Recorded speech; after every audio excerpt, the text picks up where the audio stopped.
Yeah. Hello. Welcome back to another episode of Athena's Listening Crew. My name is Renee, And I'm Lena. and we are on what are we on? We're on episode nine. I 9. can't believe we're on nine already. And we have Yeah, some great interviews lined up, and we have some in the pipeline already. we do. Actually, a Like, couple. yes. Yeah. Yeah, we've got the health and wellness coach that has been doing this for since the 80s. hmm 40 years. Lots of knowledge. And then we have what? Oh, we finally got Chef Alex on. Can't wait. That was I exciting. know. It was. You'll see us giggly like me and Renee are stepping Starstruck. over each other. Yeah. Yeah, because she is actually quite a local celebrity with all the Hmm. work that she does in the community, and of course her just being known as Chef Alex, and as she says it too, chef, and they know Hmm. exactly who the, people are talking about. So I know I definitely was. I even described it as like being on a first date that I was really looking forward to. So Yeah, and yeah. she dropped some golden nuggets, man. I've wrote hmm several of her quotes down, so I'm pretty sure I will be posting on IG a few of her quotes. Yeah. She's just all heart is what Hmm. I felt from her. And yeah, just really, really great person. And we felt that when we first met her.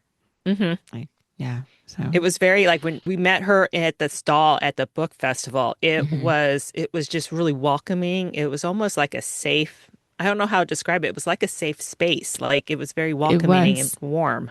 Yeah. Yeah. I described it as walking into my grandma's kitchen. Like, if you ever grew up in a place where you knew when you went to that person's house, the first place, and then pretty much where you planted yourself, because they do talk like kitchen table talks and stuff. So they always Hmm. refer to the kitchen. But that's really was what it was like in my both of my grandmother's homes was just like a warm invite. And she fed you literally and figuratively, like, so Hmm. yeah, that's what she felt like. So And you just gave me a flashback to my grandmother's house that no longer in Ohio, that's no longer there. And I could still like just feel the wood because it's an old farmhouse and hmm the smell and her always like she was the hugger in the family, like constantly yeah, hugging me. And I was always like, oh, enough, Grandma. And now I miss those hugs. I So, know. Like, there's this one time, I'll share this one story, because my grandma, I remember walk because it was a small town in Pennsylvania, and Friday night football games was a big deal, just like the show Friday Night Lights. hmm. um, the whole town was all about that football team, the high school football team. And what I enjoyed was the dances that they would have. Um, so any new young cats listening, yes, we had high school dances, which is was really cool. Hmm. And my high school was really across the street from where my grandma's house was, and where I lived with her. And when we come home, I would always bring people back with me, and there was one guy who followed me and my girlfriend's home, and he stood outside like a movie, like under the lamppost. And my grandma's out there in her robe, the muumuu robes, and she's like, "Who is that?" And I was like, "I don't know." He started talking to us, and she opens her door, and she's like, "Come on in. Are you hungry? Come on in, boys. Come on in." And so he's coming. Like, she has a counter full of snacks, and everybody Hmm. goes to that counter. And yeah, so that's the type of person that she was. She didn't want anyone standing out there. She'd be like, she didn't shoo them away. She's like, "Come on in." So that's what Chef Alex remind me of. Nice. I would Yeah. imagine she does the same thing. Yes. After the interview, I could definitely I think she does the same thing. Yeah. She just and Yeah. she even said something about just inviting people like to just come and if you just need to come and sit in the garden and just Yeah. hang in the garden. And it's that same mentality. Yeah, hmm definitely. Yeah. So, So be in but tune for that, please. yes. Um, But speaking of which, definitely if like share our podcast, we want to get it out. We want to reach as many women entrepreneurs as we can, even non-entrepreneurs if you have that dream. Plus, we're always looking for someone to come on and tell us their story, yeah. and their journey through and to entrepreneurship and having that safe space because that's what we're about. Athena's is about holding that space for women entrepreneurs, both professionally and personally, just to come and hold that, have that safe space like Chef does, you know. Exactly. Yeah. Hmm. Because I know, and then we provide like a whole hour. It's Hmm. like of coming on and just having a conversation with us on a virtual kitchen table, I guess you can say. Hmm. And yeah, just share an experience and at the same time share what your business is all about. Hmm. And we come with just that. We just come as we are. There is really no, weird marketing intention behind it. Nothing. Hmm. There's really, because me and Renee are doing this on our own time with our own money, that we make nothing out of it. We're not Hmm. marketing it. We're not looking for, sponsors and stuff like that. So we really genuinely just are doing it because we want to highlight all of our wonderful women out there doing their thing and sharing that because we know there's a lot more women that have these dreams that and just what and maybe one of these stories will inspire you to just go for it and do Hmm. it. And um it's that support, just women supporting women is what this right. is. And I know we've got some male listeners as well. So thank you for supporting us. Yes. Yeah. And that's what this is here is just supporting each other. Yeah, And because we do. And then, yeah, an ode to the men. There's a lot of men who do have the ability to bring in investments and stuff, have the financial pool. And there are a lot of men out there that do find women business owners and they believe in that concept. They believe in that mhm, dream and they will there help them out. So, a nod to those guys out there that do that. mhm, And become a really great ally for these women too. So this is not a bashing platform. This is not mm-mm, like not at all. it's no, it's a very inclusive. Mhm. And even though, we do have a theme around women entrepreneurs, but it's all we know that it takes a team, it takes supporters, it takes a lot of people to make a dream come true. So that's what we're here for. Takes a village. What It is, does. I just had something. My client told me to be, what is it? I'll have to find it for next time. It revolves around taking a village, but being more village mindset Mhm. in life and helping each other out. But yeah, so if you know of anyone that would be interesting, just share our information out. And if you're interested in coming on board and just telling us your story, and you email us at athenaslisteningcrew@gmail.com, or you can even message us through like IG, or you can leave a Mhm. note in YouTube as well. Just be like reaching out. So we're Yeah. definitely on those two. And we actually are also on LinkedIn. It's not very big, but you can also message us, get us through LinkedIn as well with the Athena's Listening Crew. Yeah, so you can find us, and we're out there when we go we Mhm. go around. We scope for places, and we show up, and we have our little business cards. Our cool business cards that we have lots of. So we're willing to just give them out, right? To anyone who's wanting to take them. Yeah, and if you know somebody, like it may not be you, but if you know somebody and you want to highlight that person, Hmm. please, um, we're here. So reach out. Yeah. Or even if you're not comfortable coming on, but you kind of want to Mhm. give us a clip. Um, what's that black book called? Not black book. The shortened version that we used to do in high school. Get the shortened version of something when you're trying to learn a book or something. Oh, Um, Cliff Notes. Cliff notes. Yeah, Cliff notes of your story. We can just highlight that as well. Like right. send us an email with your Yeah, story. We can highlight that as well too. absolutely, absolutely. Yeah, and we can So, do shorts. Like we can. hmm. If you want us to come check you out and Hmm. me and Renee will do a short on it and then we'll post it for you. Yeah, we can absolutely support you Which means on that is that limited to one. Tucson right now and maybe Yeah. Phoenix. Yeah. Otherwise, it would be awesome just to fly anywhere, check places out. But Yeah. unfortunately, we're not. Or Yeah. you just email us, do a short yourself and email it to us and we'll Oh, post it. yes. And we can definitely Yeah. post that. hmm Yeah. Yeah, we'll do So that for you. So, awesome. we're a free platform. So And we just want to, we're and here to a help you lot of out. it is learning too. And that was the core of why part of me, like for me wanting Hmm. to start this was learning because as I got into my own my business and trying to figure things out and my entrepreneurship, I didn't know what I was doing. You can Google things and you see so many things online and what's working, what's not, and you hear this is the only way to do it, and someone else says something else. But it's like I'm always wanting to learn how to improve my business, how to improve how I'm handling it. So that's why I love listening to other women's stories too, because just learning from them and even not just handling the business, but mentally how to balance life. I mean, Lena and I had a huge talk right before we started recording this about the stress, everything on our plate, and like how we're dealing with things too. So that's why I love listening to other ladies too. Absolutely. Yeah. Absolutely. Renee's really good at hearing the wisdom, the nuggets that keeps dropping from these women's mouth. And I can see her like writing it and writing it and writing it. And we're going to have an episode coming up on badass mantras. Oh, So, yes. um, so it's not, we do, what they say really resonates. And I find myself drawn into their stories and like really, oh, that resonates. Oh, that's how you did it. Because, I'm just starting to dip my toe into that direction once I complete my education piece of it. But yeah, but real quick, Renee, um, Yes. can you pitch what you do? Oh, yes. I am a integrated wellness coach. So I combine health coaching, life coaching with personal training and nutrition coaching as well.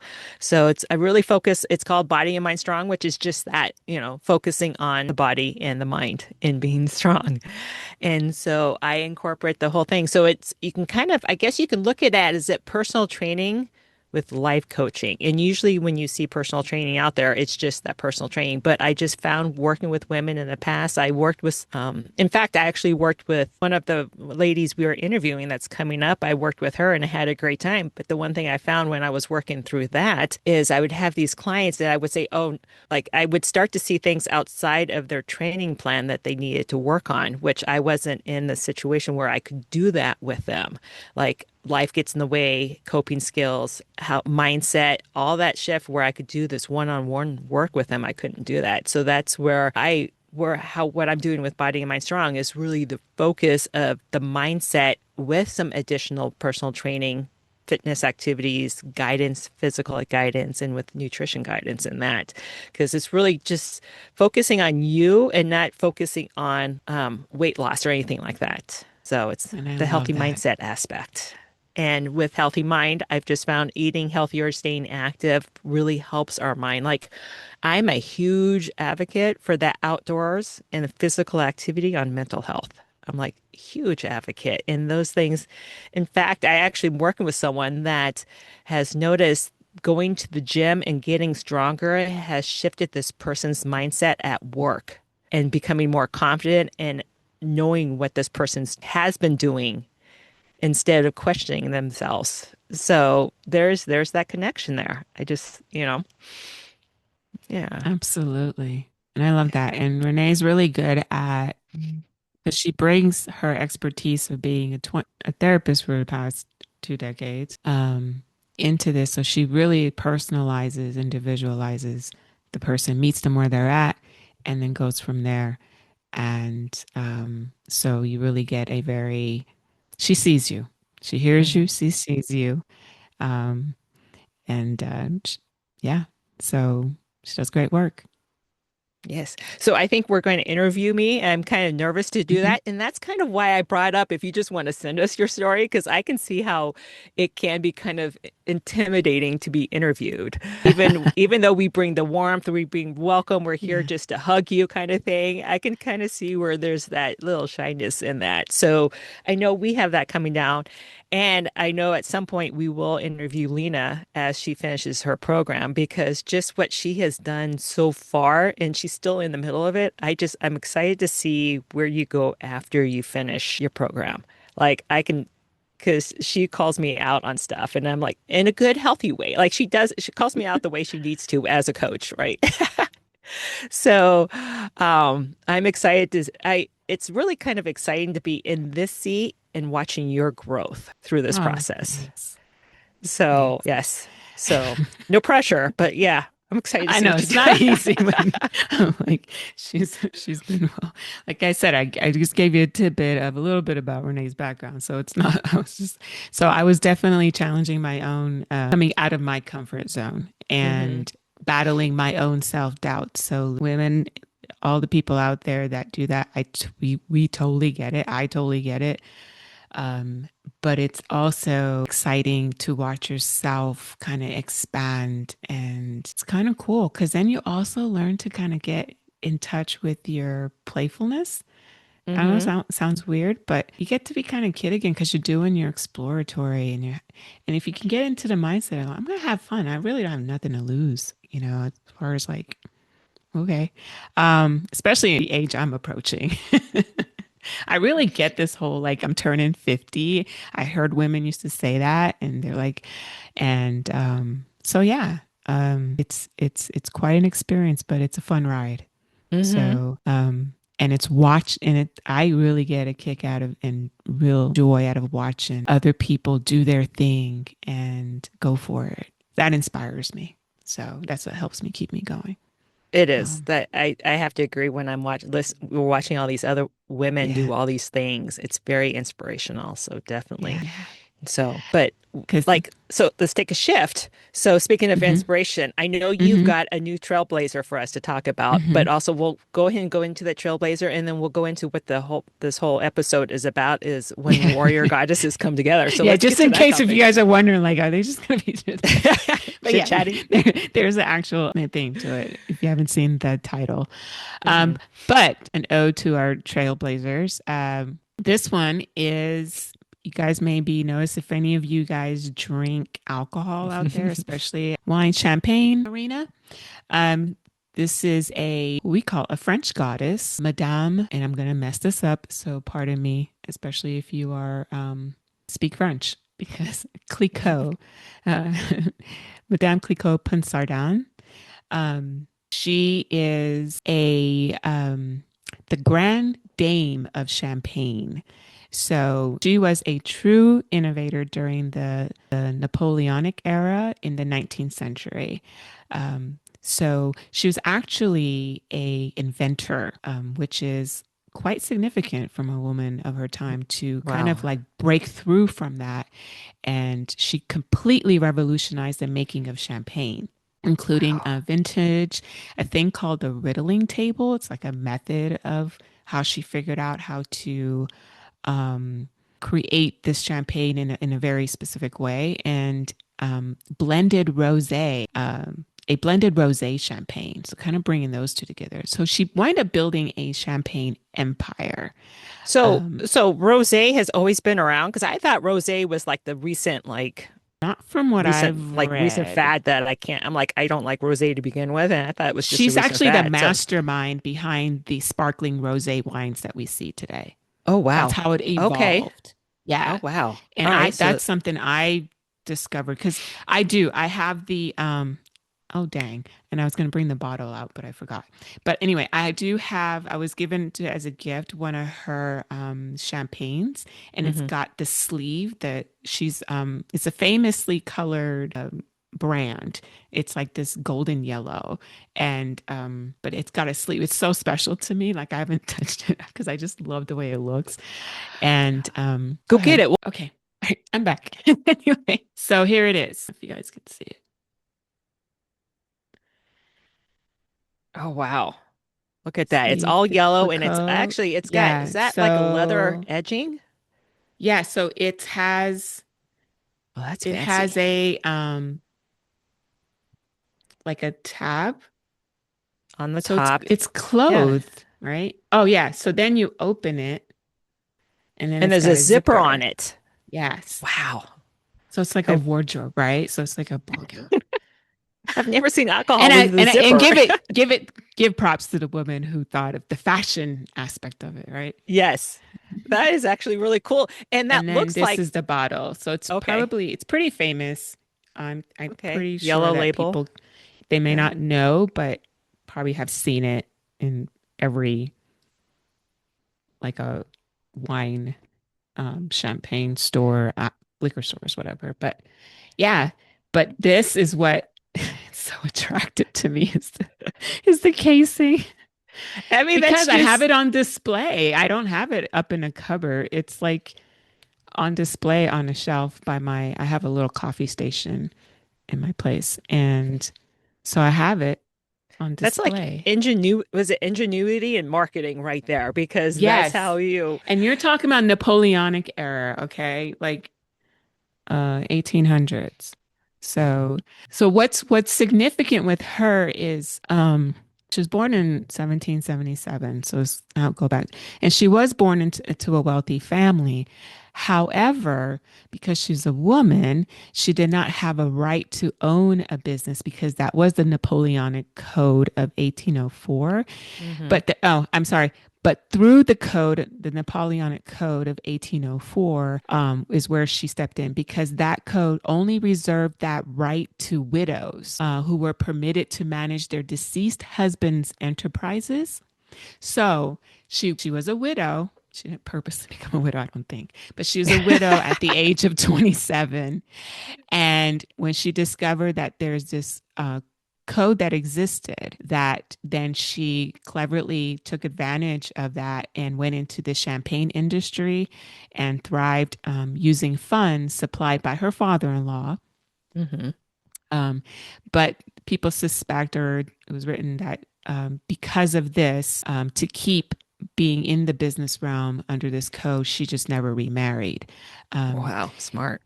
But yeah, so her most notable achievement, because she's an inventor, was developed a technique called riddling, as I mentioned before, the riddling table. It was a way to clarify champagne into something that appeared more appealing to drink. That's what it was. And she is like I said, mastermind behind the sparkling rosé wines. So she became one of the first modern entrepreneurs in an era when women were excluded from the business world. So this is Oh, all wow. from the National Center of Women's Innovations. This is where I got the information from. There is a book on her called The Widow Clicquot, The Story of a Champagne Empire and the Woman Who Ruled It. I love that title. Oh, wow. So there is a book out there, and I think I bought the book too. I think that's how I had this bottle for a long time, and it never even like occurred to me until I believe I someone was highlighting this book, and then I'm like, oh wow! And there is a I think there is a movie out there about it too. Um, but so, there you have it. That's one of our trailblazers. And I thought she just had a very fascinating, and there were so many roadblocks and cancer, but she was clever. And this is how I know I've witnessed it and read about it and heard about it. And I'm sure you have too, Renee, is how women they become very creative and finding ways to get around these things hmm and still trailblaze through. And so we just want to highlight the French goddess today, I wonder Madame what that Clicquot. was like to have to Yeah. decide on your relationship status to keep your business. And that's something like we may face today, but I don't think Hmm. that's a natural thing for most of us to face. Like, I have my own business, you're getting your own business, and it doesn't matter if you're married or not. And with my own business, it doesn't matter if I get married. And I think the only thing nowadays we have to worry about is a prenup when it comes to certain things, but Hmm. I won't lose it if I decide to get married again. And it's back then that was like she knew that to keep importance and to do what she wants to do, she had to stay single afterwards. Yeah. And I'd imagine there's competition, right? I hmm imagine that, and in competition, and if you are a woman at that time where the law was against you, unless you were widowed, people were looking to sabotage you. hmm So yeah, I imagine she kind of always had to live. Maybe I haven't read the book yet, but maybe like two lives, or to do that. So there was a lot of sacrifice. And then just ignoring all the naysayers. Because I just Yeah. finished watching that movie about the chess queen that she's Hungarian. Is she Hungarian? I forgot. Um, that she was this amazing as a teenager, just battling these men, and they were showing all these the clips from back, and she's about our age, so it wasn't that long ago, but they're showing these clips from the men that are like men are saying that women can't play chess because they're not smart enough and they're too emotional and they can't play, and then women can't do this and that was just within the last couple of decades. This is like Hmm. 200 years ago, and so men, how many people, even women, probably are like, you can't do that either. Like she had to ignore all that negativity and just Yeah. focus on what she wanted. Like, yeah. Isn't that amazing? Yeah, not Hmm. only from the men, but there's a lot of women because it was a survival thing, right? Because we learned to preserve. I mean, we Hmm. type of so to get it from all sides and then still stand in your truth and still stand into your conviction and do and just I just think that's quite fascinating. And I'm grateful for those trailblazers to get to where we are today. And I mean, there's still a lot of work to do, but um, because we still see it Hmm. today We in the do. highest of offices sometimes. So yeah. Hmm. So but keep on at it, ladies. Keep on Hmm. at it. All right, so let's move on to when warriors, goddesses get together. And I actually want to start that with something that I was over the weekend. I was so burnt out from the week. I ended up binge watching Tubi. Was it Tubi? Tubby? I know I call it Tubi. I don't know, it could be Tubby. I call it Tubby. And that you're like, you're watching what? And you thought I was thinking I of was that told purple thing. Teletubbies. Teletubbies. Okay, so Tubi, yeah. So I was binge watching that, and I found what is it called? Curious Traveler, which I've never heard about before, and I guess she did it for like 4 or 5 years, I think. And so it's not just a normal travel show. She would actually go and be curious about why is this here? Where'd that come from? How did it get here? So she was doing one on Greece, and I was listening to it, and all of a sudden she said something about the women's Olympics, and I was like, "What?" And I was like, because we know the Olympics came from Zeus. Was it they did it in Zeus's honor? No, Zeus did it in Hercules' honors or something like that. And she was talking about the grounds, so she was showing the grounds where the Olympics first started and all that. And she goes, at the same time, where is it? I've got to find it here. And I had to stop it and rewind it, showing our age. I had to go back a bit. And at the same time, they had the Herian Games, or Heria, I believe it's pronounced, where during the Greek athletic festivals were exclusively for unmarried women, were held every 4 years. So the women had their own Olympic Games too. And they did it in honor of the goddess Hera, Zeus's wife. So, Yes. and it dated back potentially to the 6th century BC. This event allowed young women to compete in foot races wearing short tunics, and I couldn't find, and I'm sure it's out there somewhere, why they're wearing tunics, because at the time the men were naked in the games, but the women were wearing short tunics with their right shoulder exposed. So they had um, what do you call it? Tuga? I don't even know what it's called. Okay, Oh, toga. togas. I guess that's what they are called. So that's kind of look like what they were wearing, and awarded winners with olive wreaths and sacrificed foods. So, and I've never heard of that. So the women had their own games at the same time. That's awesome. So I'm That's like, okay, so awesome. that's got to be the beginning of our conferences. The oldest one in history that we know of, even though they weren't business owners, that was when women really came together as well for Yeah. competition and so forth. So when I started researching, and I actually was researching, and I was like, I want to do conferences, what's going on now, but I kind of wanted to get into history a little bit.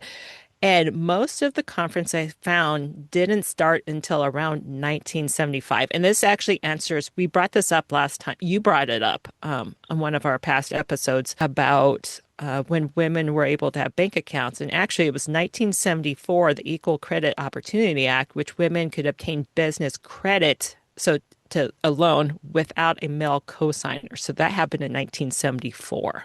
That wasn't too far away. Yeah. Mm-mm. And that was the beginning of what really blew up for women's foundations, business foundations, entrepreneurs. So 1975, the foundation of the National NAWBO established the first national organization due based for women entrepreneurs across all industries. So that just it started in 1975, 74, and just it blew up from there.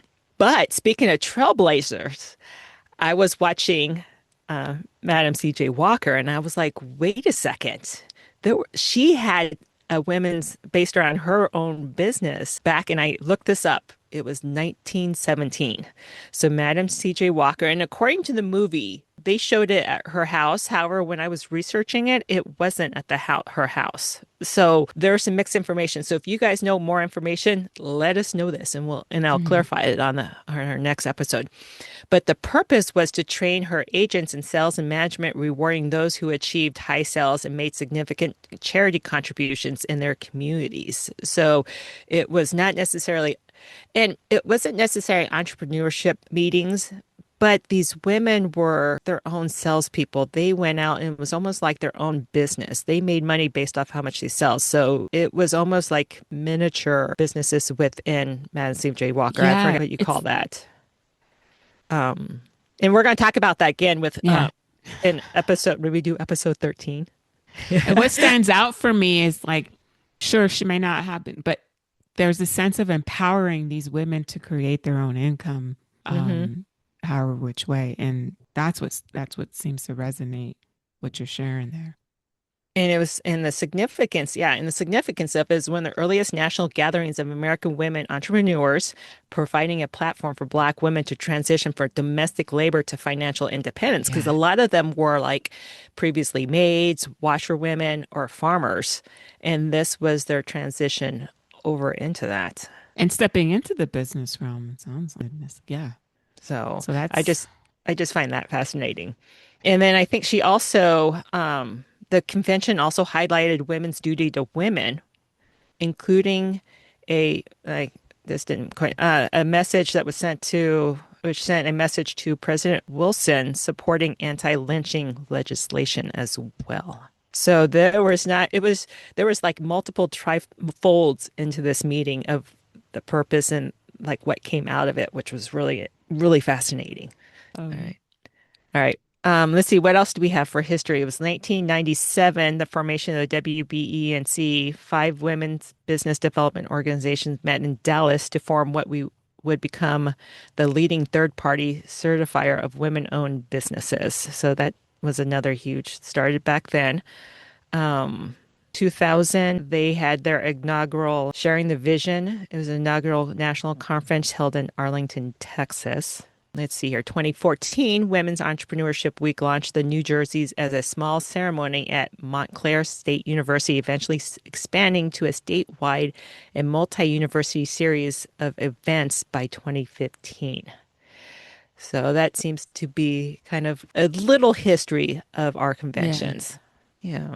But as I was getting into the conventions, like my one of my I had alternative motive to this one when I came up with this one is because I wanted to find conferences that were outside of the US for Lena and I to go to.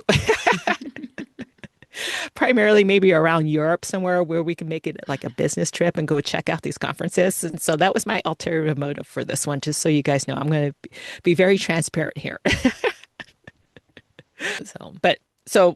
I'll get to the Europe ones in a second, but I found just a few in the US. So again, definitely if you guys know of conferences coming up, let us message us and we'll get that out because I'd like to share all these conferences because a lot of these I've just never heard of.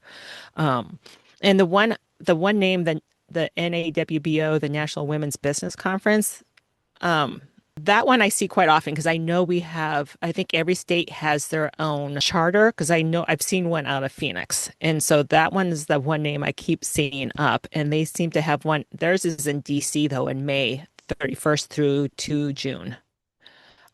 So that seems to be a big one. And I think that's a really good one for networking as well. So definitely check out Mhm. your state if you're looking into networking. I know there's a lot, I'm sure most states might have a charter as well. So check them out. National Women's Business Organization, I think it's what it's called. Yeah. And that's what's great about these is because even if you just go to one, and if you even can find them in your local community, something that's doable for you and or to these, it often just opens the door to another thing. It could just even be that one person that you met and networked with. And then, that door opens and another door. It's amazing how this can lead to a really cool different path, just by checking these things out. Hmm. And yeah, and then finding the support there as well, and Yeah. resources maybe you never even heard of, that it's like, oh, okay. Just like we had a previous interview, actually it's it'll post by the time we get this one out, but we interviewed a Isabel, who runs the Women's Business Center at the A here in Tucson, and she was spouting out a ton Hmm. of resources that me and Renee were like, what? So, yeah, um, check it out. But yeah.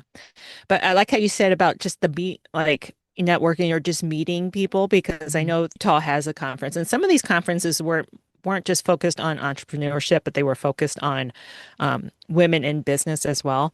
And I know there's one in June, the 15th through the 18th in Salt Lake City. It's and of course I didn't write, I just got the initials, I didn't write it out. The WBC National Conference.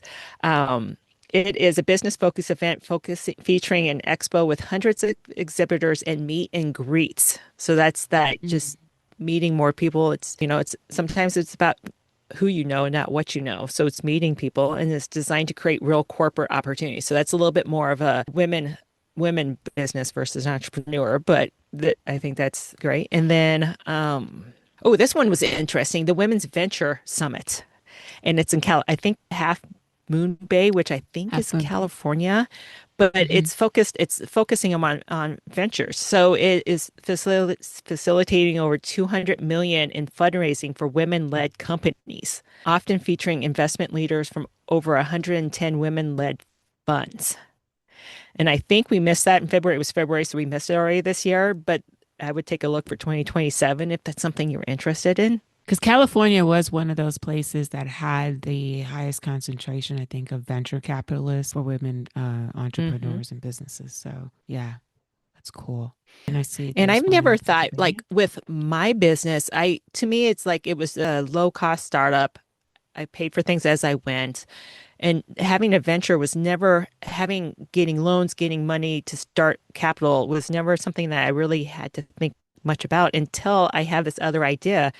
And this whole area is new to me. So that's something I'm definitely going to want to make sure we learn more about is venture capitalism. Like if I want to start something up, what does that look like if I need to go out and get funds? And so that one was really fascinating to me. So Especially if it's a product you're trying to push, right? I think it's like when you're mhm. trying to get your products out there, and you need some of that investment behind it. So, and then one last one for the US. I know there's Pennsylvania has one in November in Philadelphia, and it's a large scale event focusing on workplace inspiration, career coaching, and featuring high profile speakers like Jane Fonda and Yara. Sorry, I'm going to Shahidi? shred this one. Yara Shahidi? Shahidi. Yeah. Um, so that's definitely Oh. something that's going to be in November. Something keep an eye out for that one. All right, on to Europe. All right, so I have a huge fascination with Europe. That's where I eventually want to move to. And so I was very excited when I saw this and I was like, oh, we could do this. Oh, that's too close. Maybe we could do this next year. So I'm still scheming, Lena, by the way, trying to figure out how one of these are I'm going to on work for us. board So, because the school I'm going um, to is out of Europe. So yeah. So I'm there with you. so, um, there is oh, we passed it already. March 5th, it held in Brussels. It's supporting Women Entrepreneurs Conference. This highlighted data-driven insights and role models in they call it STEAM, so entrepreneurship, science, technology, engineering, arts, and mathematics. So, and I'm all for Brussels. Home. They're known for their chocolates, by the way. Like we don't know that. Okay. Um, okay, entrepreneur female European Female Entrepreneurs and Expo Summit in May 21st, and it is in the Netherlands, Norwegian, Norwegian, Norwegian. Sounds right. It's scheduled to take place there, focusing on global trade and export opportunities. So if you're into export, that would definitely be one to check out. And then also in May, we have the Euro Global Women's Forum. It's in Barcelona.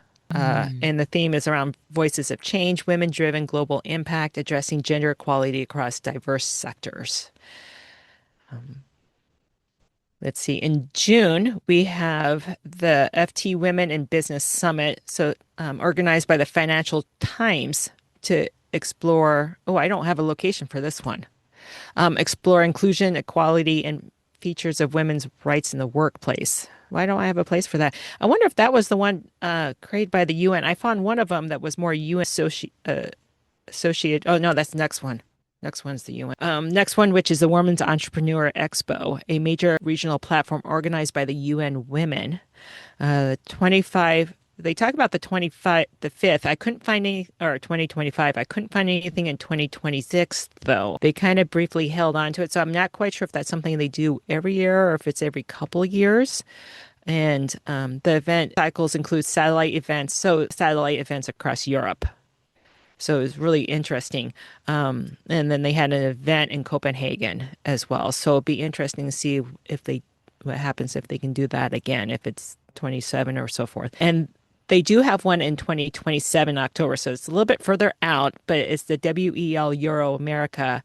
This conference is in Barcelona, Lena, and is dedicated to women's roles in leadership, AI, and business innovation. So I was very excited to see what was, and most of them, and I didn't just Google, maybe I did Google Europe conferences, and there's got to be other in other countries as well. So if you guys So know we of might any, have to go to that Barcelona one in October, and then we'll discover how they run their conferences.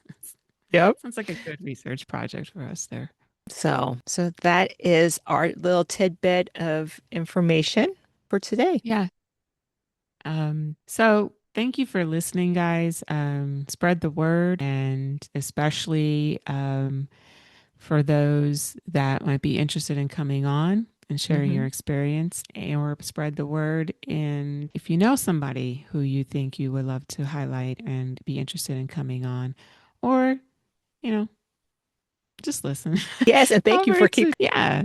yeah, and thank you for keep coming back because I know we've got, looking at the numbers, we've got y'all are coming back and listening to all the episodes, which is awesome to see. Yeah. And thank you for the support. We appreciate that. Absolutely, absolutely. Thank you for, yeah, listening to us stumble Just through chit some chat and stuff talk about the sometimes weather. because we are. Renee does her own podcast as well. Um, can they find you, Renee? Underneath Body and Mind Strong as well. Everything I have is connected to Body and Mind Strong. Right. So that one I do mix that one up. I would like to eventually get some people on to interview because I just find when there's more than just one person talking, it's just so much more entertaining to listen to instead of me just droning on about a topic. But I'm droning on about topics right now, but topics revolve around just health and wellness, fitness, mindset. Um, but yeah, so we got that podcast as well. And I've actually cross promoted this podcast onto that one. Hey, So, we're all here supporting each other. Absolutely. hmm So check out yeah. Renee. And yeah, so we're going to sign off for now. Be Mhm. the goddess that you are. And we're here. We're Yeah. here for you guys. Yeah.